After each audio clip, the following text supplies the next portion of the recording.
Garrett Wilson. Garrett Wilson makes someone miss. Garrett Wilson's loose to the 20, 15, 10, 5, touchdown. Breece Hall cuts up the middle. Breece Hall's loose. Breece Hall's gone. Breece Hall is gone. He walks into the end zone. Josh Allen fires it over the middle. Intercepted. Sauce Gardner picks off Allen. Sauce Gardner, let's go. The rookie picks off Josh Allen.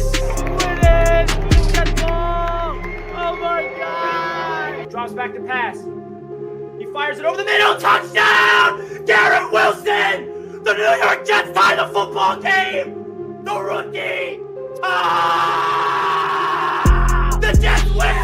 The Jets win. Ashton Davis. Ices the game. Let's go. And Quinton Williams with the tackle for loss. That's a loss of 5 yards. Josh Allen is going to fire up a bomb. Josh Allen. Sauce Gardner's there for the game winner. The New York Jets beat the Buffalo Bills and improved to 6-3 on the year. Sauce Gardner.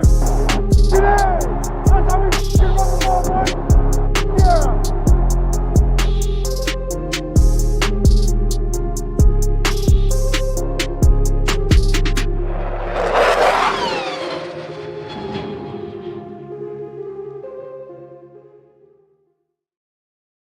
Hey, yo, what is good, Jets Nation? Welcome back to another Jets Media live stream.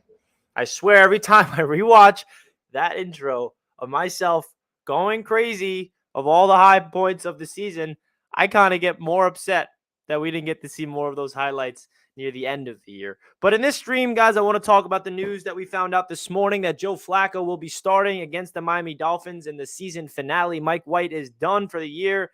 His ribs got re-aggravated against the Seahawks. It was the play before halftime, and Mike White did not look good at all in that game. Zach Wilson will be quarterback number 2. There's also some other injuries. The entire offensive line is going to be down as well, so good luck, Joe Flacco. Our offensive line sucked when we were healthy, so I can't imagine what it's going to be like when we're all hurt. Both of our starting tackles, Duane Brown and George Fant, out. Our starting right guard, Nate Herbig, who was out last week, he's out. Larnay Tardif, LDT, he's questionable. So it's going to be Dan Feeney, Cedric Ogbuye, and Mike Remmers. So that's going to be interesting. And that is with Joe Flacco. Now, we know that there's nothing really to look forward to in this game in terms of there's nothing to play for. So, but me personally, as a fan, as a selfish Jets fan, I'd want to see Zach Wilson out there. I don't really want to see Joe Flacco at all. You guys know how I feel about him. But if you really want to break it down, what the Jets' perspective is of Zach Wilson, they still have a lot of optimism in his development, and they don't want to throw him out there on the field. And they feel like, it's the best interest for, getting him to the offseason 100% healthy, and they have a big plan for him in the offseason to develop him. Now, is that going to be working? I have no idea, but that's really their perspective of it.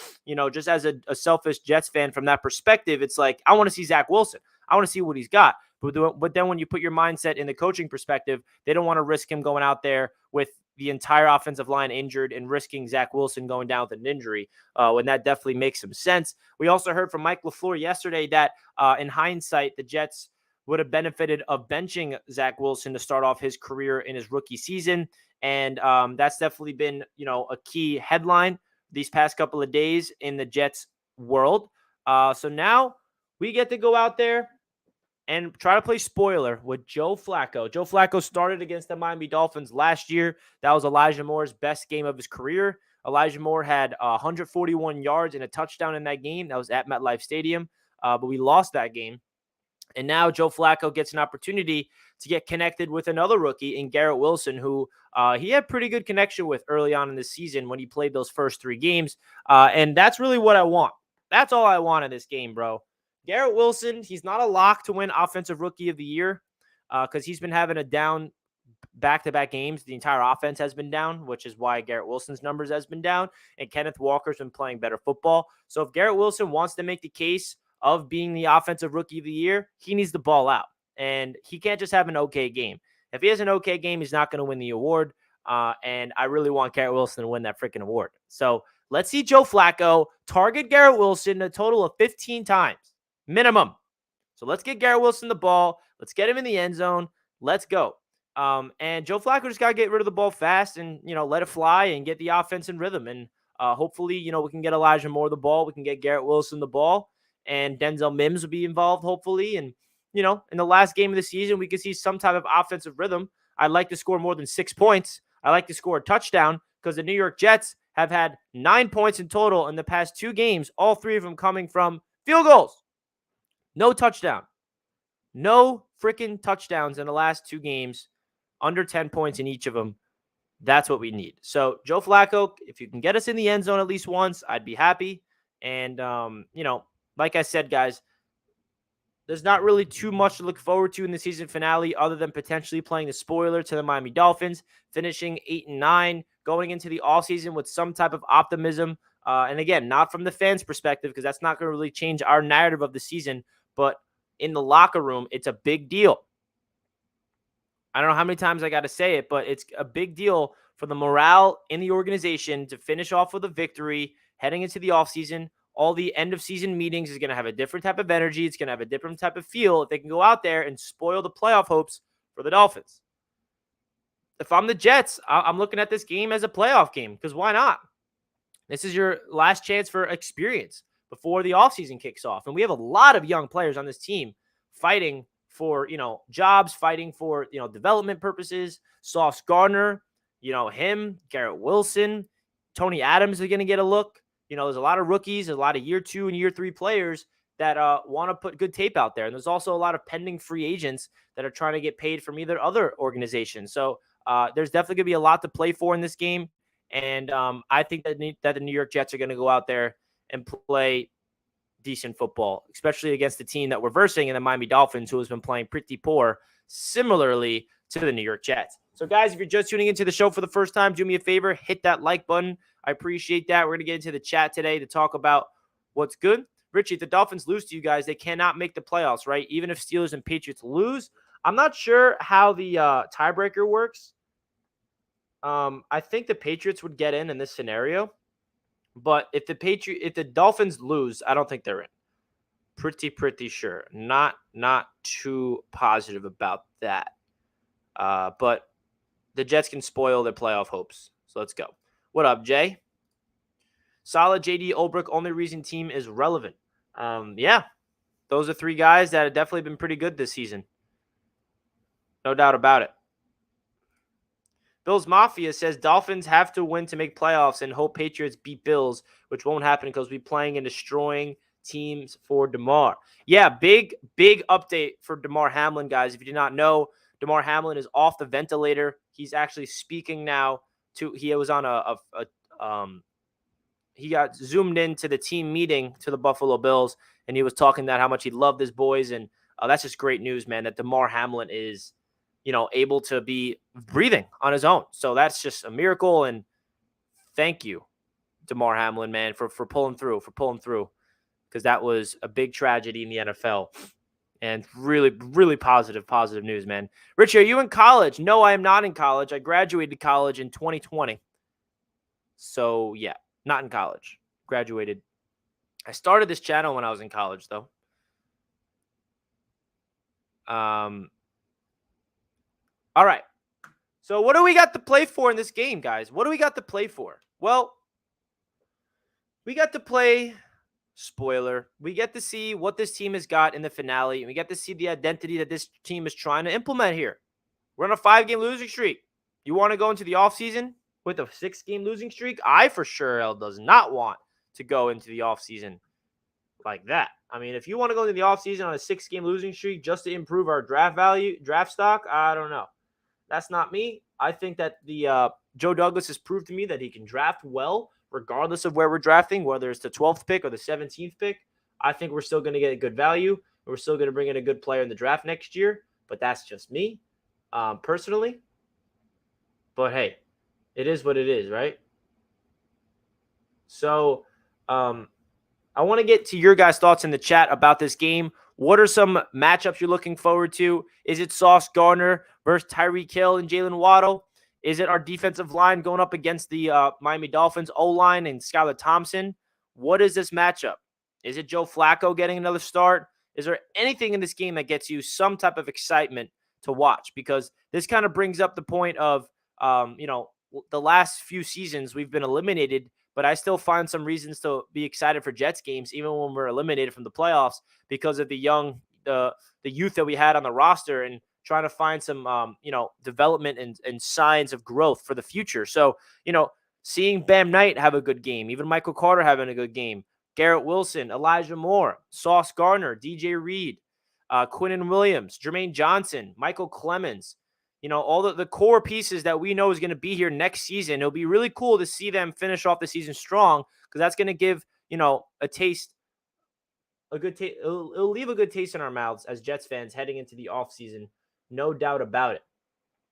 Now, as you guys are aware, this video is powered by BetUS. BetUS is the official sportsbook sponsor of this stream. And if you guys want to make an account over there on BetUS, they will give you $50 right when you sign up without making any deposit. And if you guys are into sports betting, that is definitely my favorite sportsbook that I use. I'm pretty sure the line is pretty even between the Jets and the Dolphins on BetUS. I think the Jets maybe be favorited by 1. But it's really even. It's really close. If you guys want to download BetUS, you can click that link down below in the description. They got some awesome things going there. They got some player prop bets you can do. You can bet on the money line. You can bet on the over. This is the final time to put some money on the Jets, whether them losing or winning. This is it. So again, guys, if you want to download BetUS, now would be a great time to do that. And I think the Jets, I'm trying to look for the Jets odds, but right now it's not coming up. Let me just double check, because I'm kind of curious, actually. What are the Jets? What's the spread? Wow, I typed in New York Jets, and wow, this is really crazy. Look at this. I didn't know that they had this type of bet on there. This is off-season talk. We're about to get to an off-season conversation real quick. Derek Carr's next team. Look who's the favorites. The New York Jets. Now that's interesting. The New York Jets are favorited to get Derek Carr. They're at plus 250. Now, I'm not going to bet on that for sure, but I find that very interesting. And that's a whole off-season discussion. We're not going to really get into that. But right now, they don't have the Jets spread on here. But I'm pretty sure last time I checked, it was very even. But yeah, BetUS got a lot of fun stuff to offer, as well as, if you want to deposit money, they matched 100% of your 125% of your deposit up to $2,500, which is really, really cool. Derek Carr, we'll see about that. We'll see about Derek Carr, right? We'll see. The fact that White is too injured to play this week goes to show how injured he was last week. Shouldn't have been on the field. He has nothing left to prove us. Atrocious coaching behavior. Well, I don't really think it was the coaching, man. It was the doctors. The doctors cleared him to play. The reason why Mike White wasn't playing in those first 2 games is because the doctors said, no, you're not cleared to play. And then the doctors said, all right, he's cleared to go. So he re-aggravated the injury at the end of that first half. And now he's not playing again. So I would put the blame on the doctors before the coaches, in my opinion. And I think that's a blow. And I agree. Mike White should not have played against the Seahawks if you're looking at it from the perspective that he shouldn't have been cleared in the first place, because the coaches don't know anything medically speaking. They just listen to the doctors. And if the doctors say he's good to go, then the coaches will be like, okay, then he's good to go. You know the medical terms. We don't. Our job is to coach football. Your job is to clear players physically. And that's really it, man. And then when you look at, Mike White's season, could he be gone next season? Yes, he's an unrestricted free agent, so we'll see where he goes. But I think there's definitely going to be some changes in the Jets' offensive coaching staff. Rob Calabrese is a name that comes to mind, whether he stays on the roster but gets demoted to another role, or he just gets completely fired and they bring in another person. That needs to happen. If you want to have a program for Zach Wilson heading into this offseason to develop him, you do not go into this season with the duo of Mike LaFleur and Rob Calabrese. You just don't do that. You just can't do that. So it's proven not to work, and that's really simple. But again, we have a whole offseason, and on Monday after the game, that's where we'll really get a good idea of where this team sits about their coaching staff, because we'll see some firings happen right away. So we'll save that discussion for after Sunday's game. But breaking down the game on Sunday, the one thing you do like about Joe Flacco is he is a quick decision maker. He does get rid of the ball fast, but at the same time, he is a statue. So it's not like he's going to be mobile. He's going to be making some moves. He's going to be dodging people behind the line of scrimmage. He's going to be athletic enough to avoid pressure. That's not Joe Flacco's game. What Joe Flacco is good at this point of his career, making the proper decisions and getting rid of the ball fast. Now, if there's nobody open down the field, he's going to sit there and not move, and then he's going to get hit. He's going to fumble. He's going to do the same freaking Joe Flacco stuff that we've grown accustomed to as Jets fans. But listen, man, Zach Wilson as the backup in this game, it stings because he is supposed to be the future, right? Heading into this season, guys, we all were expecting Zach Wilson to be the guy. Well, not expecting, but hopeful rather, right? We were hopeful, like, okay, Zach, you had an up and down rookie season. You started off really bad. You had a good game against Tennessee. You got injured. You came back from injury. You looked like a different player, and you finished off the season strong. It was an up and down rookie season with a lot more downs than ups. All right, Zach, year 2 with the same offensive coordinator with new offensive weapons. Let's see what you got. Second overall pick. He gets injured in preseason. He sits back for the first 3 weeks. He comes back against the Pittsburgh Steelers in his first game, has a really bad first half, and then he comes from behind and leads the Jets to victory in the fourth quarter. And we're like, oh my gosh, Zach Wilson.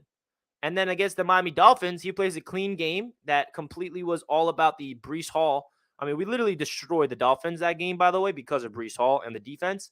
And Zach was just playing mistake-free football, which helped us out. And then Zach, in that time, the Jets were so freaking good around Zach Wilson at that time that he didn't have to do anything. He just needed to hand the ball off. He needed to make the right throws. He needed to limit the turnovers. He did a great job of that.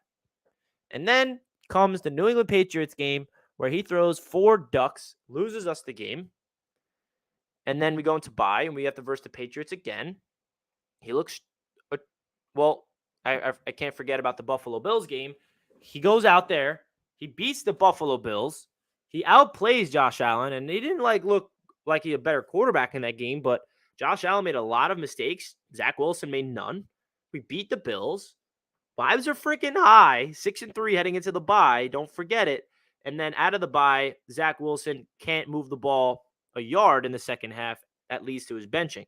So my overall thoughts of Zach Wilson for this season, gigantic disappointment, because we also have to realize, like, heading into this season, we were all thinking as a fan base, all right, the questions will be answered of Zach Wilson and Robert Saleh. And I think we have a good understanding of who Robert Saleh is as a coach. You know, started off the season poor, had a phenomenal middle part of the season, and now he's trending down on this losing streak, where Zach Wilson, he had a lot more downs than ups, right? So now Jets fans are looking at Zach Wilson thinking, like, there's no future there, right? There's still some Jets fans that's holding on to hope, but I think those Jets fans could admit that, you know, not likely that Zach Wilson figures it out unless we get a serious coach in here that develops his lower half. He can figure out the offense, figure out how to go through progressions, because that's where Zach Wilson struggles the most, guys. That's it. And I've said it before. You guys don't know this, or you already know it. You don't need me to tell you this, that the biggest issue with Zach Wilson is his ability to process defenses fast. When you're a quarterback and you're overcomplicating things and you're holding onto the ball too long and somebody's open down the field, but you don't see him because you're not getting off your first read, you're never going to succeed as an NFL quarterback. Does not matter how good your arm talent and athleticism is. Doesn't matter. Doesn't matter. So that's where Zach Wilson's going to have to develop his skills in the offseason, man. And now we get to see Joe Flacco. And listen, we had a big rivalry with the Miami Dolphins all season long. We beat them 40-17. All we hear from the Dolphins fans after that game is, yeah, we didn't have Tua. Wait till the final week of the season. We're going to destroy you guys. And now, unfortunately, for us, we don't get to see Tua. I'd rather see Tua Tagovailoa in this game. I'd rather be Tua versus Joe Flacco than Skylar Thompson. We already saw Skylar Thompson, and we bodied his ass. So I would prefer Tua out there so we can finally put that narrative to bed because I watched Tua finally versus some competition, and I was literally thinking to myself, yeah, I mean, give me Tua in that last game. Like, please. And in that time, I was thinking, hopefully it's a game where we can win and be in the playoffs. But obviously, that's not the case. So that's unfortunate. But now we have to sit, and as a Dolphins and a Jets fan base, we are both on a 5-game losing streak. Now, for the Dolphins' sake of things, they're in a better situation than us because they have one more win and they actually have a chance for the playoffs if they beat us. And the Jets are officially eliminated, so the Dolphins are definitely in the driver's seat in this game. But the Jets, they get to play spoiler. Joe Flacco, what you got for us in the finale? Are you going to help us as a fan base finish off with some optimism, or are you going to help out the other part of the fans that just want to lose and get a better draft pick? We will find out. And then we got a whole offseason to negotiate what went wrong this season, what went right this season. Because don't get it twisted, man. A lot went wrong, but a lot of things also went well. And I know it doesn't feel that way at this point of the season, and no one wants to really talk about that. But the reality is, in my opinion, the New York Jets as an organization is trending, the arrow's trending up instead of down, comparatively speaking to other seasons. And that's just how I feel. And I'm not just saying that. Like, how I felt at the end of last year is a completely different feeling than how I feel right now, even though that we are finishing on a losing streak. And that's really what it comes down to.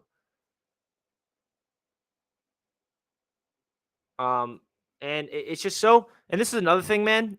Whoever the quarterback is for week 1 next season, whether it's a new veteran, whether they start Zach Wilson, I don't know who it is, but please, whoever you are, stay healthy all 17 games. Is that too much to ask for our quarterback, whether we go sign one in free agency, we trade for one, or it's just Zach, or I don't know? Can that guy stay healthy for the whole season?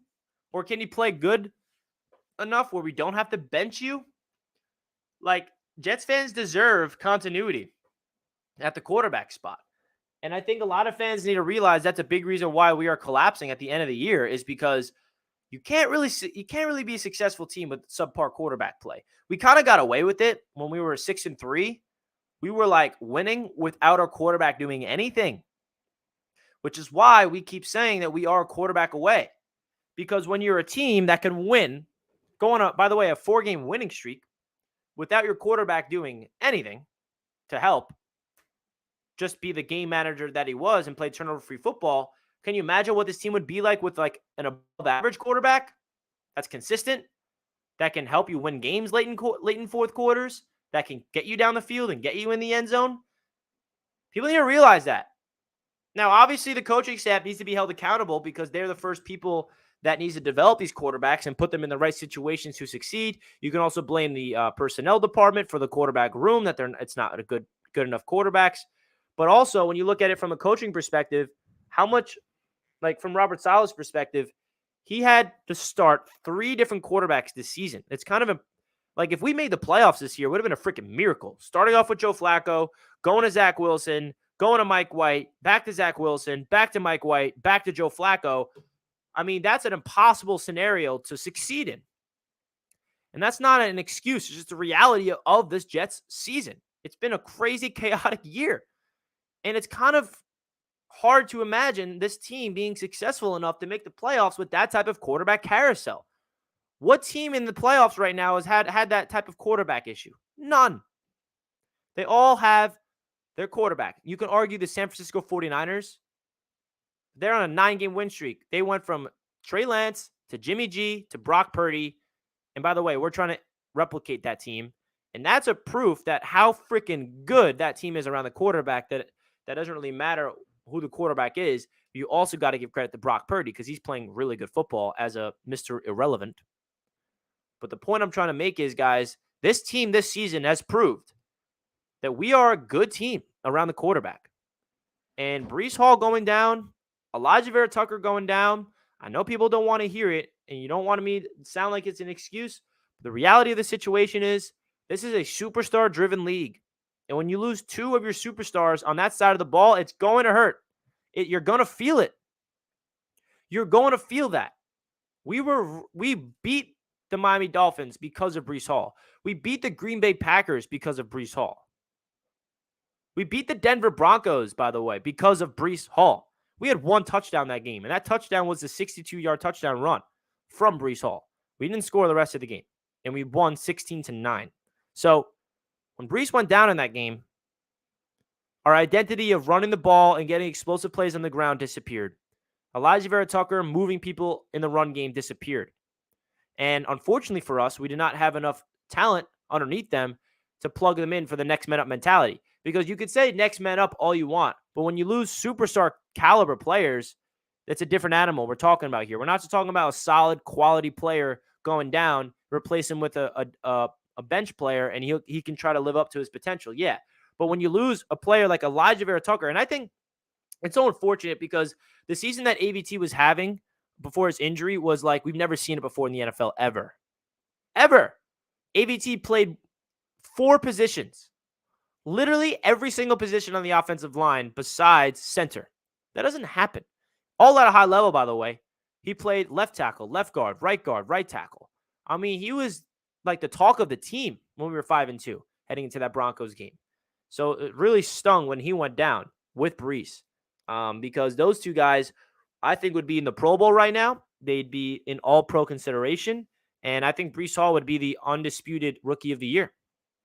So luckily, we're getting AVT back to full strength next year. Luckily, a torn tricep, offensive lineman, it's an unfortunate common injury, but you can come back to full strength. Breece Hall, that's not the same case. I don't really expect Breece Hall to be at full strength to start off the season next year. I think we're going to see a full, healthy Breece Hall maybe at the end of next year and maybe the beginning of the year after that, which is so scary to even think about. But, it's so painful. Injuries suck. But that's it, man. Just to stay healthy. Richie, is there an update on Mekhi? Do you think he'll be back next year? Wonder as a Bills fan. There's no update on Mekhi other than Mekhi having optimism in himself, as he should. And the one thing I'll say about Mekhi Becton is Jets fans, we're not really expecting anything from Mekhi Becton anymore. We're not going to expect him to go out there and be a player for us until he proves it. Like, we're not going to put faith in him. Like, okay, we got Mekhi as our left tackle heading into this season, and we'll work from there. Like, no, that's not going to be the Jets organization's perspective. That's not going to be us as a fan base perspective because he has not proved that he can get through training camp healthy yet. But I will say this, and I've been very open about it.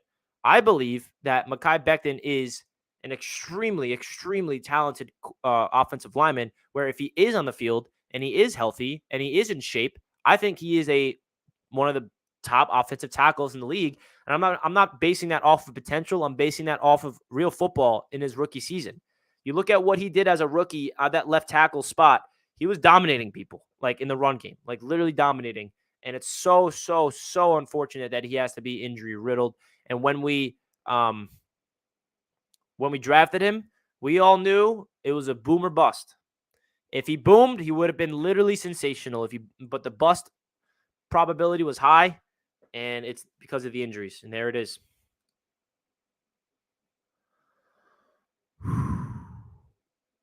Who's your favorite free agents excluding QBs? You mean free agents on the Jets or like free agents to target?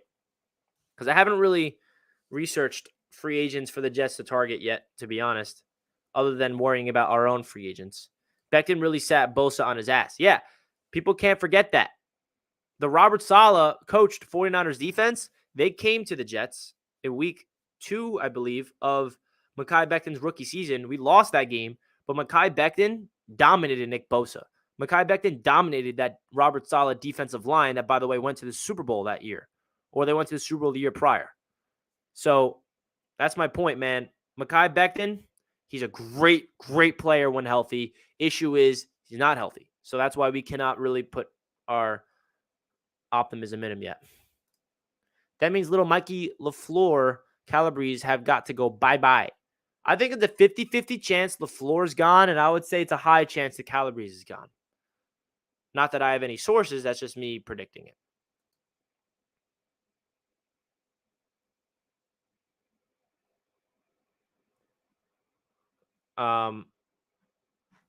So yeah, guys, we're going into the final game of the season with Joe Flacco. Oh, if you guys know me, you know that I did not want to see Joe Flacco ever again play on this team, because that means that whoever's our quarterback is healthy and playing good, whether that being Mike White or Zach Wilson.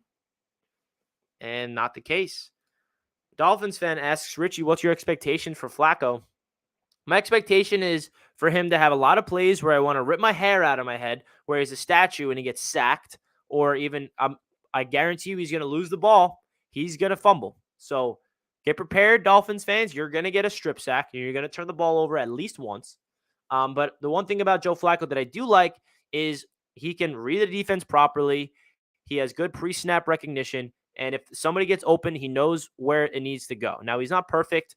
You break down his first 3 games with the Jets, a lot of opportunities for him that he missed. But I do think that Joe Flacco has a soft touch. He's still got enough juice in that arm to get the ball where it needs to go. And I'm hoping that the Jets coaching staff comes to him and says, hey, let's go just target Garrett Wilson every time. If he's not open, throw it to him. If Garrett Wilson's not open, throw him the damn ball. Let him go make a play because that kid deserves the ball. He just does. And to finish it up, man, my expectations for Joe Flacco, not high. It's just not high. I'm not going into this game expecting Joe Flacco to ball out. And if he does ball out, then that'll be hilarious that the Jets go out with Joe Flacco balling. Perfect passer rating, 3 touchdowns, 300 yards, a couple turnovers, and a dub. I think that would be pretty hilarious, and I'd sign up for it. But I'm definitely not expecting that. Definitely not.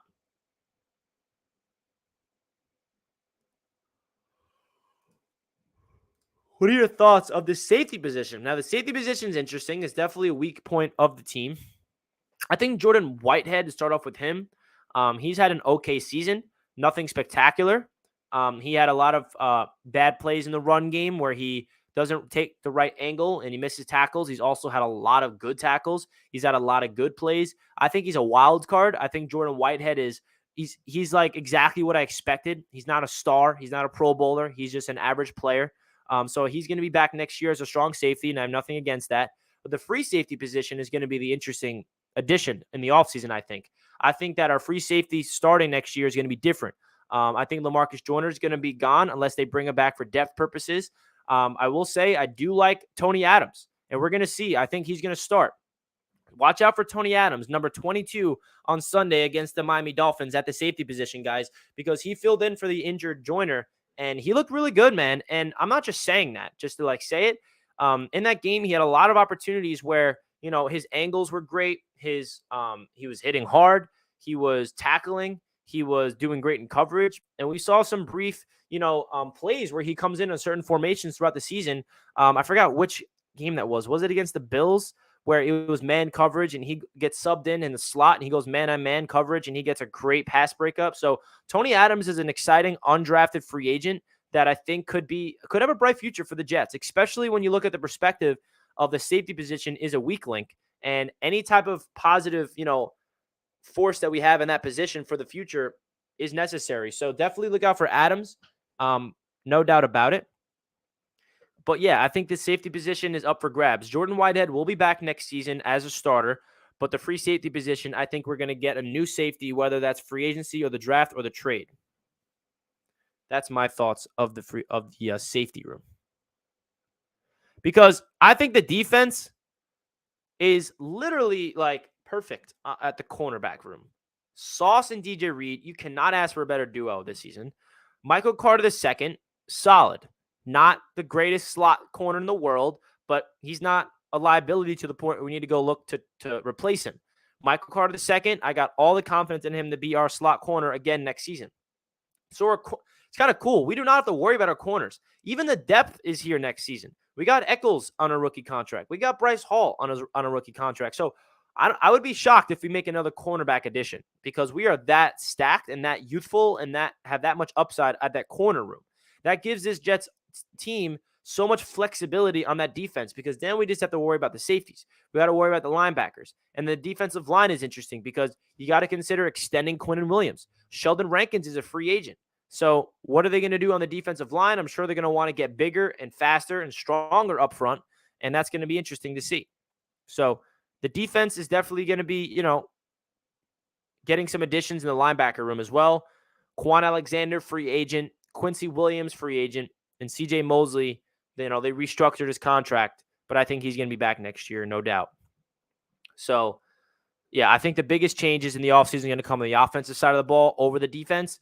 Obviously, the quarterback room, offensive line is probably going to be the biggest piece of the puzzle because, the one thing Joe Douglas prided himself this season or when he came into the as a Jets GM, he's a former offensive lineman. And we've seen him focus on the O line. It's not like he's been ignoring it, but you got to give Douglas some benefit of the doubt, man. Everyone he brings in gets hurt on that offensive line. He drafts a superstar AVT. Oh, year 2, you're done for the year. He drafts Mekhi Becton. Phenomenal rookie season. Oh, you're done for 2 seasons. George Fant, great season last year. Let's not forget what George Fant did last year for the Jets. This season, he's playing with one leg. He's a shell of himself. He goes out there, gets Duane Brown. He's playing with literally a torn shoulder. Nate Herbig, he's been playing with one shin all season.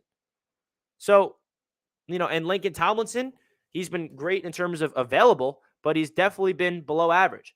So I think this is the offseason where Joe Douglas really needs to figure out how to stay the course of the offensive line and build it through the draft, get players through free agency, and form a continuity. And the unfortunate reality is he cannot form continuity on the offensive line without staying healthy.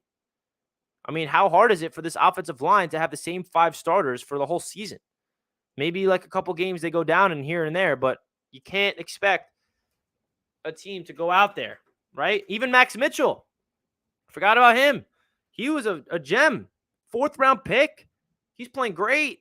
He gets hurt. He comes back, and then he has a critical medical issue. He's done for the season, and let's hope that he's okay. So offensive line is going to be a big, big, big discussion this offseason, man. Jets should have kept Darnold. If you guys know me, you know I'm a big Sam Darnold guy. And at that time, I wasn't for the move of getting rid of him. That's all I'm going to say. I'm not saying when they should have kept him. I'm not going to do the what-if game. But if you watch my channel, you know how I felt about that move. At the time, I wasn't a fan of it. I thought it was too early to give up on him. But I got behind the team, and I supported Zach. And now here we are. And I don't think Sam has proven to be a franchise quarterback yet either, by the way. But he's definitely throwing some dimes for Carolina. And I'm rooting for Sam, man. Let's go, Sam. And, yeah. And now we're going into another offseason. This is another offseason where it feels similar to that Sam Darnold move, where Sam finished year 3. They get a new coach. We have the 2nd overall pick, and they make the decision. Okay, let's trade Sam. Let's go draft our quarterback. Now, 2 years later, that quarterback that we drafted has looked trash. So now what? Do we go into the draft and get another quarterback? I don't think so. Do we go in the free agency and sign a guy? I think that's more likely. I don't know how they're going to deal with it cap-wise, but some players are going to have to get cut. That's another thing. There's some players on this team that's unfortunately going to have to get cut.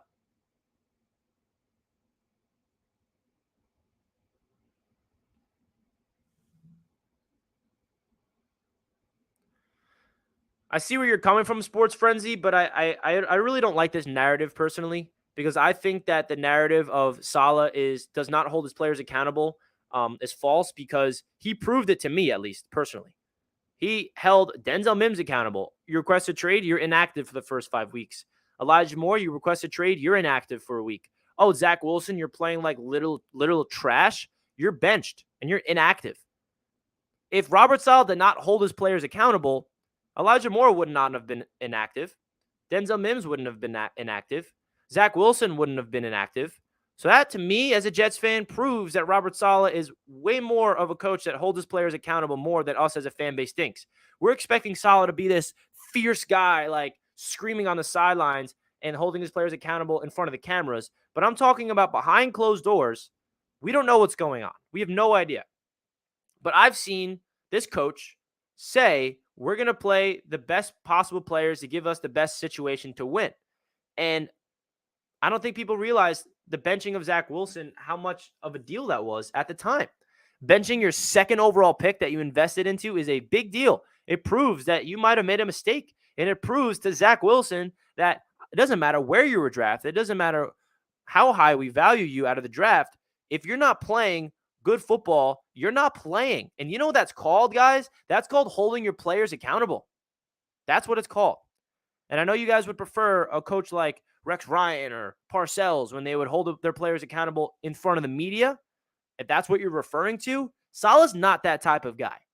And we're in a new day and age. And and some people have a big issue with Salah in the media, but I really don't. Salah plays the media well. Like, we cannot fall prisoner to becoming obsessed with the New York media of the toxic energy. Like, Salah's not going to call his own players out in public. He's going to call his own players out behind closed doors where we don't see it. And I guess people are used to coaches going into the media and calling their players out and holding their players accountable there. And Salah's is not that type of guy. And if you don't agree with that, that's fine. You don't have to. But I prefer it that way because you know what that does? And Salah is so good at preventing headlines. He still has some things that he definitely says that forces headlines in a different light. But my point is, Salah does not want to hold his players accountable in a negative light to the media, to the people. So Connor Hughes can go tweet it out and get 100,000 likes. So Rich Cimini can run away with the story of Robert Saleh saying this. No, Salah's going to do it behind closed doors. And I respect that personally. And I'm not expecting everybody to respect it because everybody has their own perspective of this. And that's the beauty of being a sports fan. It's the beauty of having, this NFL Jets community. We all come together and we butt heads on certain topics. And let's go. So this is it, guys. Season finale, Sunday. What now? We're going to win. We're going to freaking win. That's what's going to happen. That is exactly what is going to happen. We're going to go out there. We're going to beat the brakes off the Miami Dolphins, and it's going to be led by our defense. I think our defense is going to have their best game of the season because we're fully healthy on that side of the ball. Offensively, we're not. Defensively, we're healthy, and we're ready to go. Now, could we easily get blown out? Yeah. I mean, we're talking about Joe Flacco here, right? But I just want to have my last chance to hype up this team before the season ends. And I want to say, man, thank you for a phenomenal season with you guys. A lot of highs, a lot of lows, but you guys stuck with me through it all. And this channel has grown so much. So much. It's unbelievable. And I just want to say again, I appreciate you guys.